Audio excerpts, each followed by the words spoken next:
Toujours dans le domaine de la santé, sachez que le ministre Benjamin Nkpati était ce mardi dans les départements de l'Atlantique et du littoral. Il est allé exposer aux acteurs du système sanitaire les réformes engagées et les ambitions du gouvernement pour l'amélioration de leurs conditions de vie et de travail. Suivez. C'est une séance d'échange et de présentation du bilan des réalisations entreprises en faveur du secteur de la santé depuis 2016 entre les acteurs de la santé du département de l'Atlantique et le ministre Benjamin Nkpati. L'autorité communale que je suis ne peut s'empêcher de vous défoncer en insistant sur le projet pharaonique de la construction de l'hôpital de référence international que notre territoire accueille dans le cadre de ce programme d'action du gouvernement. Nous avons travaillé depuis 2 ans sur le système d'information hospitalier. C'est quasiment terminé maintenant. Vous allez à la retraite le 1er mars 2021, le 1er avril 2021, vous avez votre pension. Est-ce que ça ne vous fait pas rêver ça? Après présentation de la densité démographique de la commune d'Abomey-Calavi et les atouts en termes géographiques, le directeur départemental de la santé de l'Atlantique expose quelques bilans. Le département de l'Atlantique est le plus grand département en termes de population et concentre 1 755 912 habitants, soit 14% de la population totale du Bénin. Ce réseau de formation sanitaire gravite autour de 3 hôpitaux publics de première référence. Il abrite aussi le centre de dépistage et de traitement de l'ulcère de Burili.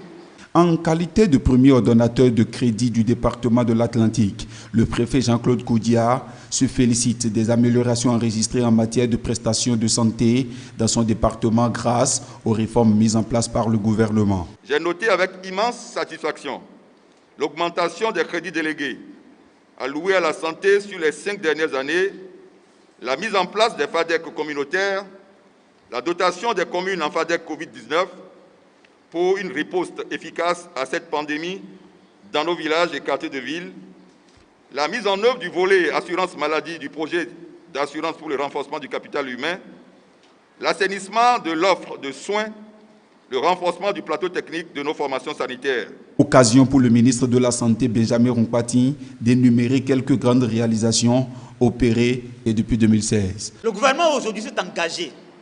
Et après avoir construit Porte-Novo, mis aux normes Abomey, nous avons lancé l'acquisition de plus de 100 appareils de dialyse ouverts, d'équiper entièrement Porte-Novo, Abomey et Parakou, avec une réduction substantielle du prix du coût de la dialyse.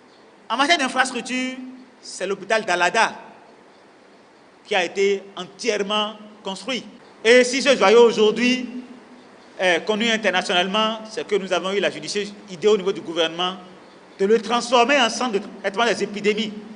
Et aujourd'hui, grâce à ça, nous arrivons à faire face à cette pandémie. Il a par ailleurs profité pour inviter les acteurs au respect des gestes barrières contre la Covid-19 et mieux s'approprier les enjeux liés à la modernisation de la plateforme technique de la santé au Bénin. Je voudrais, chers amis, qu'ensemble, je dis bien ensemble, nous puissions nous assurer que ce rêve que nous sommes en train de construire puisse être pérennisé, puisse perdurer, que le demain de nous-mêmes, de nos enfants, de nos familles, soit un demain où le système de santé répond à nos aspirations profondes. Après l'étape de l'Atlantique, cap sera mis sur le département du littoral pour le même exercice.